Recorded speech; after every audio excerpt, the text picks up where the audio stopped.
अस्सलाम वालेकुम guys, I hope आप लोग सब खैरियत से होंगे। मैं भी अल्हम्दुलिल्लाह बिल्कुल ठीक ठाक। और मैंने आप लोगों के कमेंट्स पढ़े और आप लोगों ने मुझे बहुत ज़्यादा प्यार दिया है, from Bangladesh, from Saudi Arab, from India end of course Pakistan my heart. मुझे किसी बहन या भाई ने कमेंट किया था कि how you land in Hungary, और आपका एक्सपीरियंस हंगरी में कैसा गुजरा। तो आज की वीडियो मेरी इसी बारे में है कि मैं हंगरी कैसे आई, मैंने किस प्लेटफॉर्म के थ्रू आई, उधर मेरा एक्सपीरियंस क्या गुजरा, वहाँ पर accommodation, part time job, each and everything इस वीडियो में एक्सप्लेन करूँगी। और अगर आप लोगों ने अभी तक मेरा चैनल सब्सक्राइब नहीं किया तो अल्लाह के बंदे हो कर दियो सब्सक्राइब। तो आप लोग देख रहे होंगे कि मैं अभी हूँ पार्क में। ये वही पार्क है जो मेरी एकोमोडेशन से 5 मिनट्स की दूरी पर है। तो मैं इधर इसलिए आई हूँ क्योंकि एक तो यहाँ पे सुकून है, सुबह का टाइम है, कोई रश नहीं है। तो आज की वीडियो मेरी थोड़ी सी अहम है और इंग्लिश लोग वेरी इंफॉर्मेटिव। तो let's start, stay tuned with me. मैं आप लोगों को एक्सप्लेन करूँगी 10 इम्पॉर्टेंट पॉइंट्स, नहीं 8 इम्पॉर्टेंट पॉइंट्स। तो जिसमें पहला पॉइंट है कि how I land in Hungary, मैंने किस प्लेटफॉर्म के थ्रू हंगरी में अप्लाई किया था। तो वो थी स्टिपेंडियम हंगेरिकम स्कॉलरशिप, जो पाकिस्तान में आजकल बहुत कॉमन हो गई है, काफ़ी लोग उसको जानते हैं। हाउ स्टिपेंडियम हंगेरिकम स्कॉलरशिप मेरे लिए मेरी लाइफ चेंजर कैसे थी, उसने पहले तो मैं उसके एडवांटेजेस बताऊंगी। पहला एडवांटेज ये है स्टिपेंडियम हंगेरिकम स्कॉलरशिप का कि वो आपकी स्टडीज़ बिल्कुल कम्प्लीटली फ्री।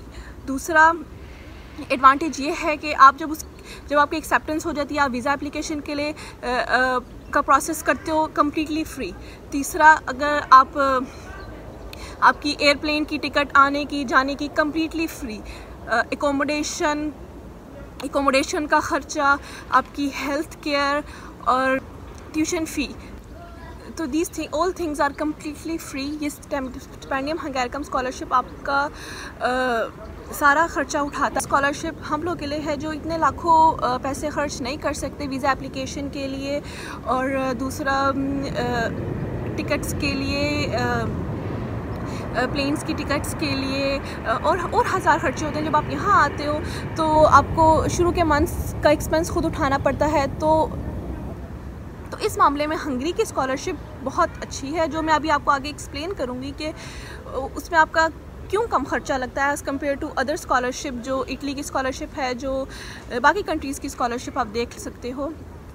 तो फर्स्ट ऑफ ऑल मैंने किस प्लेटफॉर्म के थ्रू अप्लाई किया था, तो वो तो थी स्टिपेंडियम हंगेरिकम स्कॉलरशिप, और मैंने उसके एडवांटेजेस आपको बता दिए।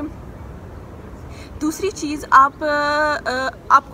दूसरी चीज़ आप लोगों के माइंड में क्यूरियोसिटी होगी कि वो कितना स्टाइपेंड देते हैं। तो 3 साल पहले जब मैं आई तो वो स्टाइपेंड देते थे 43,000 हंगेरियन यूनियन फॉरेंट।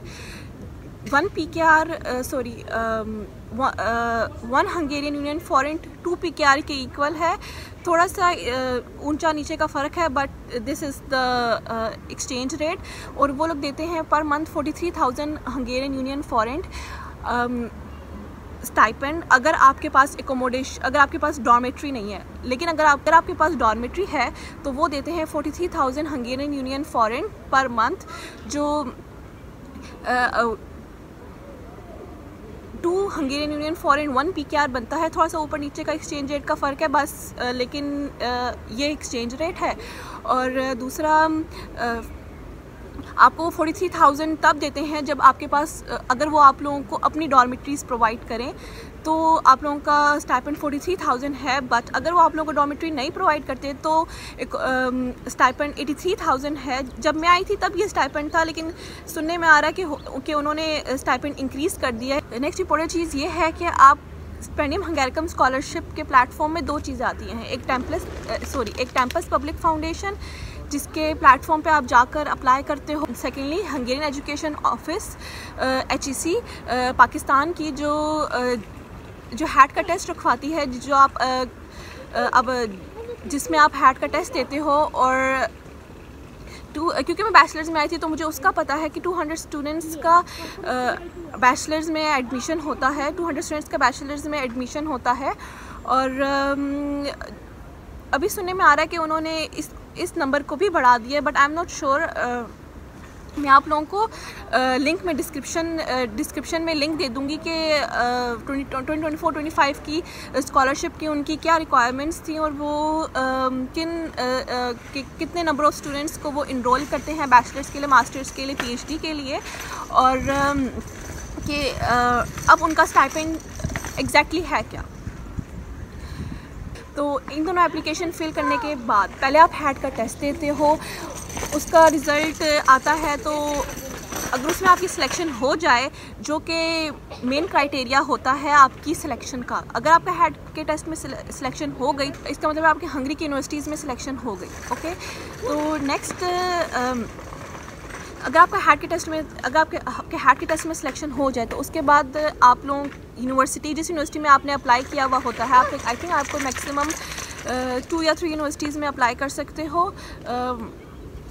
मैक्सिमम आप 2 यूनिवर्सिटीज़ में अप्लाई कर सकते हो। तो फिर उन यूनिवर्सिटीज़ का इंटरव्यू होता है, फिर वो यूनिवर्सिटीज़ आपका टेस्ट लेती हैं, जो कि एक फॉर्मेलिटी है, मेन हैट का टेस्ट होता है। तो वो आप टेस्ट ऑनलाइन देते हो,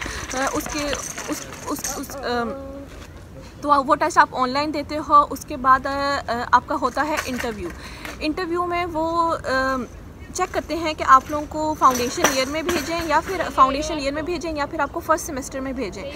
तो अगर वो आप लोगों को फाउंडेशन ईयर में भेजते हैं तो आप लोगों की डिग्री अगर बैचलर्स की है तो 4 इयर्स की हो जाती है, और अगर आपको फर्स्ट सेमेस्टर में भेजते हैं तो ऑफकोर्स 3 इयर्स की होती है। तो वो फाउंडेशन ईयर में इसलिए भेजते हैं कि वो बच्चे के कॉन्सेप्ट देखते हैं कि आए वो फर्स्ट सेमेस्टर में जाने के काबिल है या नहीं है, या उसको बेसिक से पढ़ना ज़रूरी है फर्स्ट। बट कुछ यूनिवर्सिटीज़ हैं एक्सेप्शनल, जैसे कोर्विनस यूनिवर्सिटी, जो सिर्फ हैट के टेस्ट की बेसिस पे आपको सिलेक्शन नहीं देती, उनका खुद का भी क्राइटेरिया होता है। तो वो आप लोगों को उनकी रिक्वायरमेंट्स चेक करनी पड़ती हैं। तो इसलिए ज़रूरी है कि आप जब यूनिवर्सिटीज़ चूज़ कर रहे होंगे तो उन यूनिवर्सिटीज़ को मेन प्रायोरिटी में रखें, जो सिर्फ हैट के टेस्ट की बेस पे ही आपको 100% आपका सिलेक्शन कंफर्म हो जाए। ठीक है, तो हैट का टेस्ट का बता दिया, कैंपस पब्लिक कि आपने किसके थ्रू अप्लाई करना है वो बता दिया, और लिंक उसका मैं डिस्क्रिप्शन में दे दूंगी कि आप सारा देख लोगे, एप्लीकेशन प्रोसीजर किस तरह अप्लाई करना है, ईच एंड एवरीथिंग। तो नेक्स्ट इम्पॉर्टेंट चीज़ आती है एकोमोडेशन। ये बहुत इम्पॉर्टेंट चीज़ है क्योंकि डॉर्मेट्रीज सारे फ्रेशर स्टूडेंट्स को नहीं मिलती। आप लोग अप्लाई करते हो, जब आप लोगों की सिलेक्शन हो जाती है तो वो ईमेल के थ्रू एक लिंक सेंड करते हैं, जिस लिंक पे आप लोगों ने डॉर्मेट्रीज़ के लिए अप्लाई करना होता है। तो उसका ये सीन होता है कि जो ही वो लिंक आए और वो डेट बता दें कि इस डेट पे आप लोगों ने एप्लीकेशन के लिए अप्लाई करना है, तो आपको विद इन मिनट्स आपको वो एप्लीकेशन फिल करनी है, तब आपके चांसेस हैं कि आपका डॉर्मेट्री में एडमिशन हो जाएगा। लेकिन अगर आप थोड़ी देर कर देते हो, जैसे मैंने अप्लाई किया था 1 घंटे बाद, तो मेरा डॉर्मेट्रीज़ में एडमिशन नहीं हुआ था। अगर डॉर्मेट्रीज़ में एडमिशन ना हुए तो आप लोगों को करना पड़ता है बाहर फ्लैट्स के लिए अप्लाई। ऑफ कोर्स अगर आप पाकिस्तान में हो और आप लोग फ़र्स्ट टाइम आ रहे होंगे तो ये थोड़ा सा मुश्किल हो जाता है फ्लैट्स के लिए अप्लाई करना। लेकिन इसका किन फेसबुक लिंक्स के थ्रू आप अकोमोडेशन के लिए अप्लाई कर सकते हो, इसका लिंक भी मैं डिस्क्रिप्शन में दे दूँगी। और एक व्हाट्सएप ग्रुप भी है जिसमें फ़्लैट्स की डिटेल्स आती रहती हैं। कि अब मेरे साथ क्या हुआ था, जो मैंने सबसे बड़ी गलती की थी, जो मुझे नहीं करनी चाहिए थी, मेरा एक तो डॉर्मेट्री में एडमिशन नहीं हुआ था, और आपको यूनिवर्सिटी जब आप का सिलेक्शन हो जाता है तो 5 डेज़ के लिए, शुरू के 5 डेज़ के लिए वो आप लोगों को प्रोवाइड करती है कोई होटल। तो मेरे जहन में था चलो मैं 5 डेज़ होटल में चली जाती हूँ तो उसके बाद मुझे कोई ना कोई अकोमोडेशन मिल जाएगी। लेकिन ऐसा नहीं हुआ था, मेरा 5 डेज़ कंप्लीट हो गए थे और मुझे कोई अकोमोडेशन नहीं मिली थी और मुझे रहना पड़ा था अपनी फ्रेंड के घर। तो मेरा यही मशवरा है कि जब तक आपकी अकोमोडेशन कंफर्म नहीं हो जाती तो आपको आने की ज़रूरत नहीं है यहाँ, क्योंकि एज अ गर्ल मुझे लगता है कि थोड़ी सी मुश्किल हो जाती है कि आप बग़ैर अकोमोडेशन के ही आ जाओ यहाँ पर। तो इट्स डिफ़िकल्ट। अकोमोडेशन भी कंफर्म होगी। थर्ड इम्पॉर्टेंट चीज़ है पार्ट टाइम जॉब्स। जो कि बॉयज़ का मेन सवाल होगा, क्योंकि अक्सर बॉयज़ का वो इसी माइंडसेट से आते हैं कि हम यूरोप आएंगे और साथ साथ पार्ट टाइम जॉब्स करेंगे, उनको अपनी फैमिली को सपोर्ट करना होता है। तो एज़ गर्ल्स भी करती हैं, वो भी पार्ट टाइम जॉब करती हैं। तो उसका ये सीन है कि आपको पार्ट टाइम जॉब मिल जाती है यहाँ पर डिलीवरी की जॉब होती है, वोल्ट के थ्रू आप अप्लाई कर सकते हो, फुदोरा होती है। तो इन 2 प्लेटफॉर्म्स पे आप अप्लाई कर सकते हो डिलीवरी की जॉब के लिए, जो आपको ईज़िली मिल जाती है। अगर आप डिलीवरी की जॉब नहीं करना चाहते हो और किसी रेस्टोरेंट में जॉब करना चाहते हो, फैक्ट्री में जॉब करना चाहते हो, तो यहाँ पे एजेंसीज़ होती हैं, स्टूडेंट एजेंसीज़ बाकायदा। अगर आप स्कॉलरशिप के स्टूडेंट हो तो आपकी एजेंसी होगी मेलोदियाक एजेंसी, और अगर आप स्कॉलरशिप के स्टूडेंट नहीं हो तो आपकी एजेंसी होगी फुर्दियाक एजेंसी। मेरी नॉलेज जहाँ तक है, मुझे लगता है ऐसा होता है। बट तो वो उस एजेंसी में आप जाके इन्फॉर्मेशन दे लो और रजिस्टर हो लो। तो कोई भी अगर जॉब आती है तो वो आपको ईमेल आती है कि इस रेस्टोरेंट में इतने दिन के लिए ये जॉब आई हुई है, अगर आप आना चाहते हो तो आ जाओ। तो फिर ये सीन होता है। तो आई थिंक जॉब का कोई प्रॉब्लम नहीं होता, जॉब मिल जाती है। और अच्छा, 4th इम्पॉर्टेंट चीज़ जो मुझे लगता है कि डिस्कस करनी चाहिए, जो कि गर्ल्स के लिए बाहर के कंट्री में आना और वहाँ के चैलेंजेस फेस करना, first of all main safety का इशू होता है। तो गर्ल्स को आना चाहिए या नहीं आना चाहिए? तो अगर मुझे बाकी कंट्रीज़ का नहीं पता, लेकिन अगर मैं कहूँ हंगरी का, तो ऑफ कोर्स आना चाहिए। आई श्योर यू, मतलब गर्ल्स के पेरेंट्स के Hungary is very safest country for girls. Even मैं अगर आप 10 बजे के बाद भी बाहर जाओ, 12 बजे भी अगर आप बाहर हो रात में, तो यू आर वेरी सेफ़। तो Hungary is very safest country for girls. क्योंकि मैं ऐसी लड़की थी जो पाकिस्तान में अपने फादर के बगैर मैं कभी बाहर नहीं गई। मुझे गूगल मैप्स यूज़ नहीं करने आते थे, लेकिन जब मैं यहाँ आई हूँ तो मुझे गूगल मैप्स नहीं यूज़ करने आते थे। But Hungary is very safe country, क्योंकि आप लोगों ने सुना होगा जितनी कंट्रीज़ बड़ी होती हैं क्राइम उतने ज़्यादा होते हैं। हंगरी छोटा कंट्री है और सेफ़ कंट्री है। बाकी दूसरा, अपने पेरेंट्स के ट्रस्ट को मेंटेन रखना आपका काम होता है। उनका प्राउड बनो, ना कि शी और ही इज़ माई डॉटर या सन जो बाहर ही कंट्री से बैचलर्स कर आए हैं, मास्टर्स करके आए हैं, ना कि वो ये कहें कि क्या चंद चढ़ा है तो यूरोप जाकर। तो of course you have to maintain your etiquettes. आपको अपना कल्चर मेंटेन करना पड़ता, आपको अपना कल्चर फॉलो करना पड़ता है। और दूसरा, अगर आप क्योंकि आप जब आ रहे हो एक स्टूडेंट एज अ दूसरी कंट्री, तो किसी फैमिली का बच्चा बनकर नहीं आ रहे, बट आप पूरी कंट्री को रिप्रेजेंट कर रहे हो, आप पाकिस्तान को रिप्रेजेंट कर रहे हो यहाँ आकर। तो ये मेरा ओपिनियन है कि आपको अपनी कंट्री का प्राउड मेंटेन रखना चाहिए, क्योंकि आप अपने आप को रिप्रेजेंट नहीं कर रहे होते हो, आप पाकिस्तान को रिप्रेजेंट कर रहे होते हो। क्योंकि जब भी आपसे कोई बाहर की कंट्री का बंदा मिलता है तो वो आपसे ये नहीं पूछता आपका नाम क्या है, नाम पूछता है लेकिन वो ये भी पूछता है कि आप किस कंट्री से बिलोंग करते हो। तो ऑफ कोर्स जिस काम के लिए आप आ रहे हो वो आपको बखूबी पूरा करना चाहिए, ताकि आपकी यूनिवर्सिटी को आप पर प्राउड हो, और आप बाकी स्टूडेंट्स के लिए भी डोर ओपन करो कि वो भी आ सकें। ये कि नहीं कि आप आके बस जाओ और आप बाकी दूसरे स्टूडेंट्स के लिए डोर बंद कर दो। ये चीज़ मुझे पहले डिस्कस करनी चाहिए थी। बट के स्टाइपेंड जो हमें मिलता है वो इनफ होता है हमारी लिविंग एक्सपेंसेस के लिए या नहीं। अगर मैं ऑनेस्टली बताऊं तो मैं 3 साल पहले आई थी और तब जो स्टाइपेंड मुझे मिलता था 43,000 पर मंथ, क्योंकि मेरे पास डॉर्मेट्री थी, तो वो इनफ होता था। लेकिन फिर अब थोड़ा सा हंगरी महंगा हो गया है और 43,000 इज़ नॉट इनफ कि आप अपने एक्सपेंसेस निकाल लो। मतलब मैं ऐसा नहीं कहूँगी कि, क्योंकि अक्सर स्टूडेंट्स 43,000 पर गुजारा करते हैं लेकिन वो कुछ सेव नहीं कर सकते, उनके 43,000 पूरे के पूरे लग जाते हैं। तो अगर आप थोड़ा सेव भी करना चाहते हो पैसों, आप पार्ट टाइम जॉब कर दो। अगर आप थोड़े से पैसे, आई एम नॉट श्योर कि उन्होंने अब स्टाइपेंड बढ़ा दिया है या नहीं, मैं आपको डिस्क्रिप्शन में जो लिंक दूँगी उसके थ्रू आपको पता चल जाएगा कि होता है या नहीं। अब मैं डेब्रेसन में रहती थी, वहाँ पर आप 43,000 में मंथली निकाल लेते हो, लेकिन अगर आप बुदापेस्ट में रहते हो तो थोड़ा मुश्किल है, क्योंकि वो मेन सिटी है और वहाँ पे खर्चे और ज़्यादा हैं, वहाँ की एकोमोडेशन और महंगी है। तो 43,000 वहाँ के हिसाब से तो I am sure not enough. Debrecen के लिहाज से कहो तो हाँ, गुजारा हो जाता है। तो सेकंड लास्ट इम्पॉर्टेंट बात कि हम लोग के माइंड में ये चीज़ होती है कि क्या हम हंगरी को अपना परमानेंट स्टे कंसिडर कर सकते हैं या नहीं। कुछ मंथ्स पहले ये इजी होता था कि आप आप अपनी स्टडीज़ के बाद वर्क परमिट ले सकते थे और वहाँ पर जॉब कर सकते थे, अपनी लाइफ स्पेंड कर सकते थे। लेकिन रिसेंटली इमिग्रेशन लॉज, आप लोगों को पता है, हंगरी में वक्त के साथ थोड़ी डिफ़िकल्ट होते जा रहे हैं और उन्होंने अब नया इमिग्रेशन लॉ पास किया है कि आपको अगर आप वर्क परमिट के लिए अप्लाई कर रहे हो तो जो जॉब आपको मिली है एटलीस्ट उसकी तनख्वाह 7 लाख पर मंथ होनी चाहिए, if I am not wrong. तो ऑफ़ कोर्स जब आप फर्स्ट टाइम कोई जॉब लेते हो, अब हंगरी में हमारी फील्ड से रिलेटेड जॉब मिलना थोड़ा डिफ़िकल्ट है। कंप्यूटर साइंसेस बिज़नेस के स्टूडेंट्स को मिल जाती है, लेकिन जो स्टूडेंट्स साइंस से रिलेटेड होते हैं उनके लिए थोड़ा मुश्किल होता है। तो उनको अगर हंगरी में स्टे करना है तो हो सकता है वो किसी रेस्टोरेंट का वर्क परमिट ले लें। तो ऑफ़ कोर्स उनकी तनख्वाह मैक्सिमम भी 3 लाख 4 लाख होगी per month, but 7 lakh is difficult कि आपको पर मंथ मिलें। तो अगर मैं ये कहूँ कि हंगरी में अब स्टे करना थोड़ा डिफ़िकल्ट है तो गलत नहीं होगा।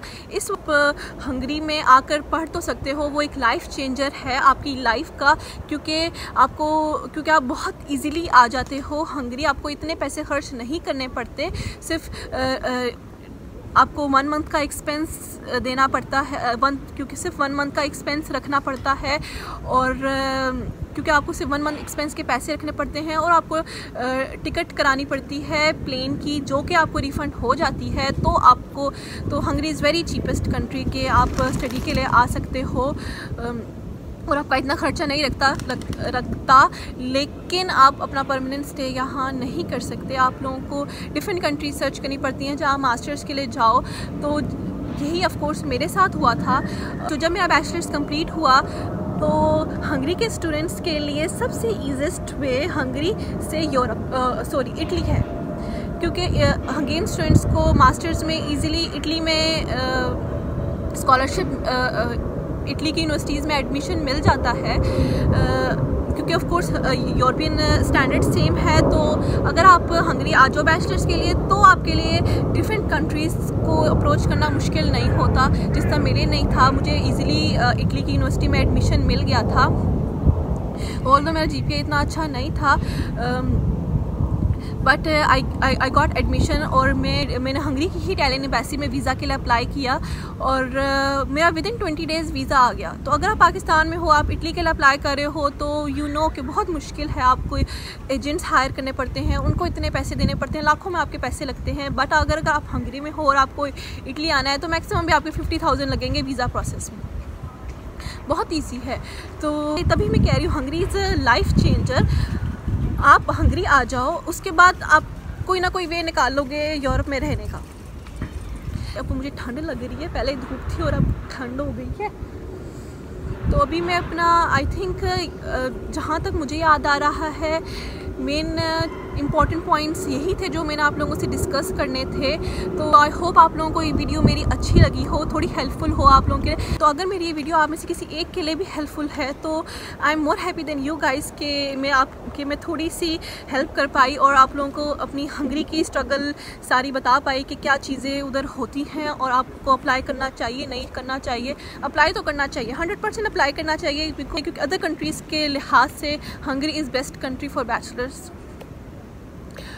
और ऑफ कोर्स पाकिस्तान में काफ़ी स्टूडेंट्स कॉम्पिटिटिव स्टूडेंट्स होते हैं। पाकिस्तानी कौम बहुत ही इंटेलिजेंट होती है। जो अभी मैंने बाकी कंट्रीज़ के स्टूडेंट्स को देखा है, हंगेरियंस इतने नहीं कम्पिटिटिव होते। ऑफ कोर्स उनको इस तरह की अपॉर्चुनिटीज़ गेन करनी चाहिए और उनको तो हंगरी में आप ज़रूर अप्लाई करें। और एक मोटिवेशन जो मैं हमेशा जिस चीज़ से लेती हूँ तो वो the best feeling is that you deserve something big and the universe starts conspiring to prove it right. तो इस चीज़ से मैं मोटिवेशन लेती हूँ, क्योंकि आई होप कि आप लोगों को भी मेरी वीडियो से थोड़ी मोटिवेशन मिले बाहर की कंट्री में अप्लाई करने के लिए। तो ज़रूर अप्लाई करें और ज़रूर अप्लाई करें। और मुझे बहुत अच्छा लगेगा कि ज़्यादा से ज़्यादा पाकिस्तानी स्टूडेंट्स हंगरी आएँ और यहाँ से अपना बैचलर्स कंप्लीट करें या मास्टर्स या पीएचडी कंप्लीट करें। और तब तक के लिए आप लोग मुझे अपनी दुआओं में याद रखें, और मुझे नहीं, सिर्फ सारे इंटरनेशनल स्टूडेंट्स को जो यहाँ पर हैं उन सबको अपनी दुआओं में याद रखें, क्योंकि हर कोई ना कोई यहाँ पर किसी न किसी चीज़ में तो अभी के लिए अपनी वीडियो यहीं पर एंड करती हूँ। और अभी मुझे बहुत ठंड भी लग रही है, और यहाँ पर मुझे भी बहुत ठंड भी लग रही है, और पीछे मेरे झूले हैं जो मैंने सोचा था कि मैं वीडियो कंप्लीट करके वो स्विंग्स लूँगी, तो मैं लेती हूँ वो स्विंग्स और फिर जाऊँगी घर। और तब तक आप लोग ये वीडियो एंजॉय करो। अल्लाह हाफिज़, फ़ी अमान अल्लाह।